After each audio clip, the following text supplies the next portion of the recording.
독일과 프랑스 전쟁은 세계 2차 대전이 발발한 이래 처음으로 강대국 간 맞붙은 전쟁이었고 양측 병력을 합치면 약 600만 명에 이르렀다. 당시 프랑스는 영국군과 함께 서유럽 최강의 군사력을 보유한 나라였고 독일과 맞닿은 국경 지역에는 수백 킬로미터에 이르는 방어 요새를 건설해 대치하고 있었다. 1차 세계대전이 끝난 후 프랑스 육군 장관 앙드레 마지노는 독일군의 공격을 원천 봉쇄할 수 있는 방호책을 강구하기 시작했고 국경을 따라 긴 요새선을 만들기로 결정한다.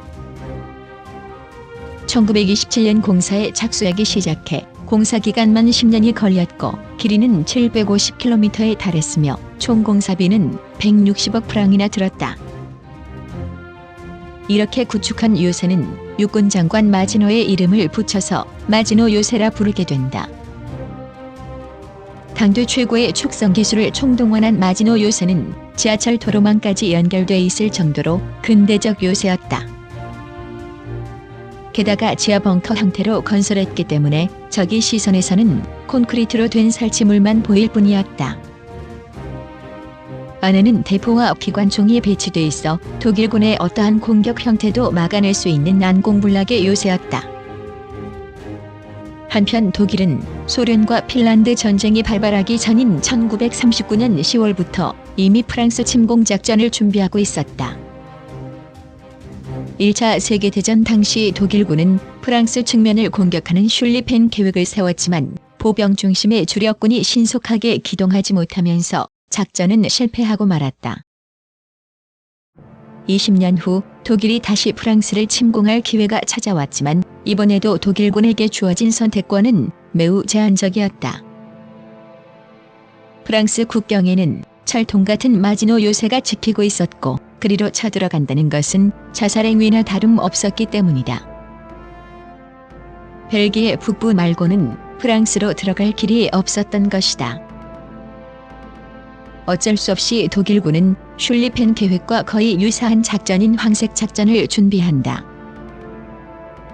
하지만 프랑스는 1차 세계대전의 경험으로 독일의 작전을 눈치채고 있었고 네덜란드와 벨기에 북부 지역에 연합군 주력을 배치하고 있었다. 이처럼 방어선을 철저히 구축한 연합군과는 달리 독일에서는 황색 작전의 문제점을 놓고 엄청난 격론이 벌어지고 있었다. 이때 2차 대전 최고의 명장으로 불리는 만슈타인 장군은 적군이 예상하는 지점으로 아군을 몰아넣는 작전이라며 강하게 비난하고 나섰다. 그리고 황색 작전을 대신할 새로운 작전을 제시했는데 이것이 바로 만슈타인 계획이라 불리는 낫질 작전이다. 낫질 작전은 적들이 전혀 예측할 수 없는 곳으로 독일군을 진격시켜 신속하게 연합군의 배후를 차단시키는 것이 핵심이었다. 이와 함께 만슈타인은 독일군 주력을 진격시킬 돌파구로 벨기에의 아르덴 고원 지역을 지목했다. 울창한 삼림지대였던 아르덴 고원은 기갑부대가 통과할 수 없는 지역으로 알려져 있었고 연합군도 크게 경계하지 않았기 때문에 최대의 기습 효과를 거둘 수 있는 장소였다. 하지만 독일 육군 최고 사령부는 만슈타인 계획이 무모하다고 주장하며 반대 뜻을 내비쳤다. 참모총장 할도 장군은 자신의 반대에도 불구하고 뜻을 굽히지 않는 만슈타인을 후방으로 보내버렸고 그곳에 있는 부대의 군단장으로 좌천시켰다. 그런데 만슈타인이 군단장으로 부임한 지 얼마 되지 않았을 때 히틀러가 우연히 군단을 방문하였다. 그는 이때 히틀러에게 낫질 작전을 상세히 설명할 수 있었고 이를 경청한 히틀러는 바로 자신이 원하던 작전이었다며 적극 찬동하였다. 사실 히틀러도 황색 작전을 불신하고 있었지만 다른 좋은 방법이 없었기 때문에 골머리를 앓고 있던 터였다. 그런 상황에서 만슈타인의 제안은 한마디로 히틀러의 눈과 귀를 번쩍 뜨이게 만든 것이다. 히틀러는 즉시 프랑스 침공 계획을 낫질 작전으로 변경하고 신속하게 부대를 재배치할 것을 참모본부에 명령했다.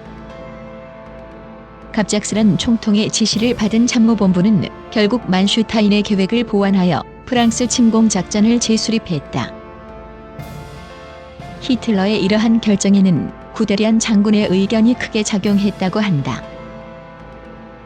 독일군 기갑부대의 아버지라 불리던 구데리안 장군은 만슈타인의 계획을 적극적으로 지지하고 있었고 기갑 전력이 아르덴 고원 지역을 통과할 수 있다는 긍정적인 답변을 내놓았던 것이다.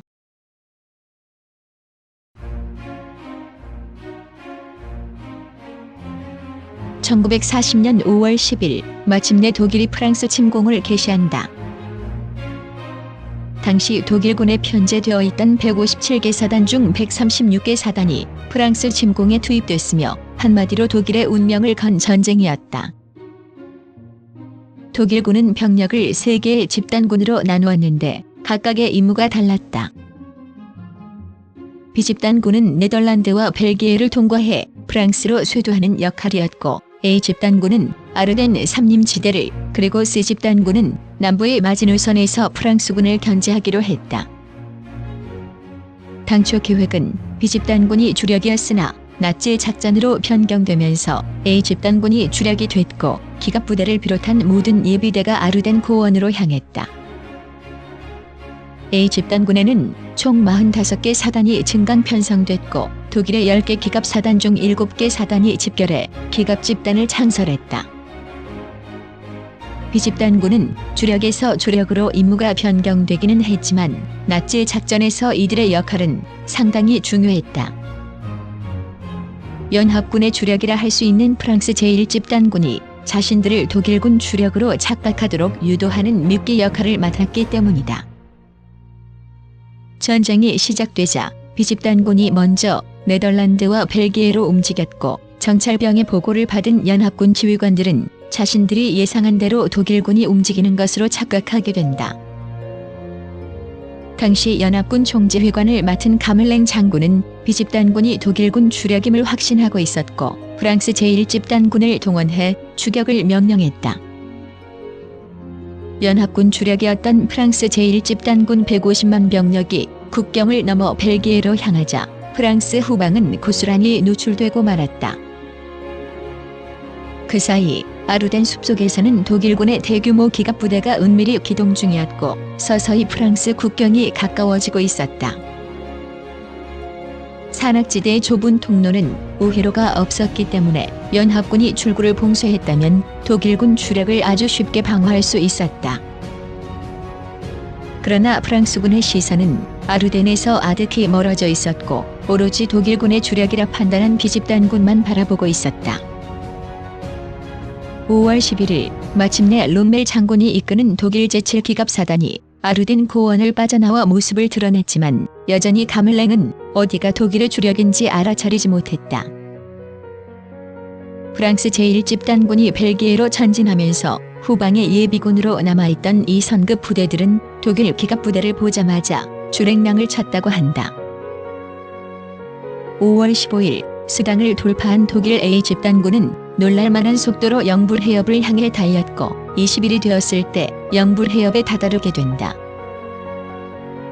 연합군 주력인 프랑스 제1집단군은 배후가 차단되면서 독일 A집단군과 B집단군에 의해 완전히 포위돼 버린다. 전의를 상실한 프랑스군은 독일군과 마주치면 항복하거나 도망치기 바빴고 결국 150만의 제1집단군 병력이 열흘 만에 분해돼 버린다. 전세가 기울자 영국군 원정 사령관은 본국으로 철수를 결심하게 되고 40만 명의 병력이 덩케르크 해변으로 집결한다. 영국군의 최후의 일격을 준비하던 독일군은 진격을 중지하라는 히틀러의 명령을 받게 되고 오늘날까지 그 이유가 밝혀지지 않았으며 이후 많은 논란을 불러왔다. 3일 후 명령은 철회됐지만 이미 영국군 34만 명이 바다를 건너 프랑스를 탈출한 뒤였다. 영국군이 떠나간 자리에는 파괴되지 않은 무기와 야포, 차량들이 고스란히 버려져 있었고 이들 장비는 10개 사단을 무장시킬 수 있을 정도로 엄청난 양이었다고 한다.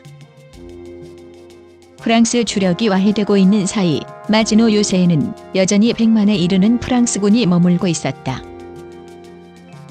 게다가 독일 포위망을 벗어나 있던 프랑스군을 합치면 무려 200만에 달했으나 이들은 항전 의지가 없었다. 6월 5일 독일군은 프랑스의 완전 점령을 목표로 하는 적색 작전에 돌입한다. A집단군과 C집단군은 전후방에서 마지노 요새를 협공하기 시작했고 6월 14일에는 무방비 도시인 파리를 점령했다. 해군력 4위 그리고 세계 최강의 육군을 보유하고 있던 프랑스가 전쟁 한 달 만에 수도를 내준 사실은 전 세계를 경악해 했다. 1940년 6월 22일 프랑스가 항복 문서에 서명하면서 국토의 북쪽 절반을 독일군 점령지로 내어주게 되고 남부에는 독일 나치에 협력하는 정부를 설립하는 조건으로 독일과 휴전 협정을 맺었다. 독일은 1차 대전 종전 시 자신들이 프랑스에 항복 서명을 했던 열차를 그대로 가져와 똑같이 되갚아주는 복수를 했다. 7주 동안의 전쟁 결과 프랑스군은 12만 명이 사망하고 24만 명의 부상자가 발생했으며 200만 명이 포로로 잡혔다. 반면 독일은 사망자 3만 5천에 부상자 11만 명을 기록했다. 프랑스 침공전으로 완성된 독일의 전격전 전략은 승리를 얻는 과정에서 살상과 파괴를 최소화시키는 해결책이 됐고 양측에서 400만 명가량이 전사했던 1차 세계대전과 비교해 현저히 적은 숫자의 사상자를 기록한 전쟁이었다.